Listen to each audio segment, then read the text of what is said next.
மேத்தமேட்டிக்ஸில் ரொம்பவே இம்பார்ட்டண்ட்டான ஒரு விஷயம் பாயிண்ட் அப்படிங்கிற இந்த விஷயந்தான்.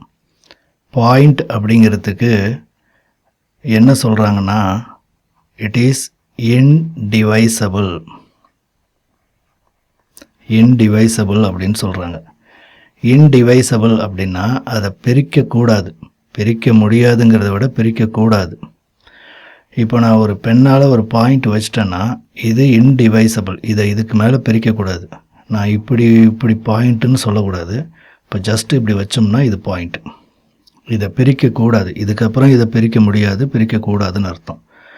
இதை இன்டிவைசபிள் அப்படின்னு சொல்லுவாங்க. இதுதான் பர்ஃபெக்டான, it should not be divided.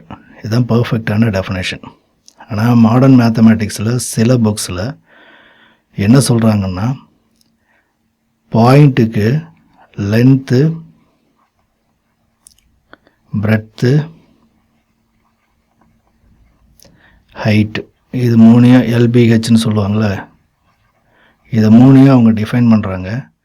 Length வந்து 0ங்கிறாங்க, பிரெட்த்து 0ங்கிறாங்க, ஹைட்டும் 0ங்கிறாங்க.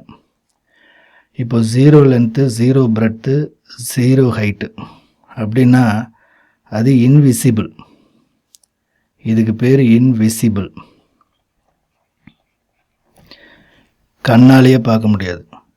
0 லென்த்து 0ன்னா ஒன்றுமே இல்லைன்னு அர்த்தம்.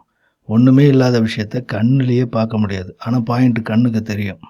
அதனால் இந்த டெஃபினேஷன்ஸ், இந்த டைமென்ஷன்ஸ் வந்து பாயிண்ட்டுக்கு கொடுக்க முடியாது. பாயிண்ட்னா இட் இஸ் இன்டிவைசபிள். நீங்கள் எவ்வளவு பெருசாக அந்த ஏரியாவை மாற்றினாலும் பாயிண்ட் வந்து பிரிக்கக்கூடாது. உதாரணத்துக்கு இன்றைக்கி சாலிட் ஒர்க்ஸு, கேட்டியா, ஆன்சிஸ் இந்த மாதிரியான மாடலிங் சாஃப்ட்வேரில் பாயிண்ட்டை மென்ஷன் பண்ணிட்டீங்கன்னா நீங்கள் எவ்வளவு ஜூம் பண்ணாலும் அந்த பாயிண்ட் அதே விஷுவலில் தான் இருக்கும். கிராஃபிக்ஸில் ஒரு பாயிண்ட் அப்படிங்கிறது இன்டிவைசபிளாக தான் இருக்குமே தவிர இந்த மாதிரியான டைமென்ஷனில் இன்விசிபிளாக இருக்காது. லென்த்தும் 0, பிரெட்த்தும் 0, ஹைட்டும் 0ன்னா அது கண்ணுக்கே தெரியாது.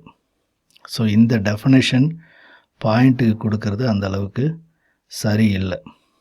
ஸோ பாயிண்ட்னா என்னன்னு புரிஞ்சுக்கோங்க. இந்த பாயிண்ட்டுக்கு அப்புறம் இது ஏன் இவ்வளவு இம்பார்ட்டன்ஸ் கொடுத்து ஒரு வீடியோவாக நான் கொடுக்குறேன்னா, பின்னாடி டிஃப்ரென்ஷியல் கால்குலஸில் இந்த பாயிண்ட்டை விட கொஞ்சம் பெரிய எலிமெண்ட்டை நம்ம எடுத்துப்போம்.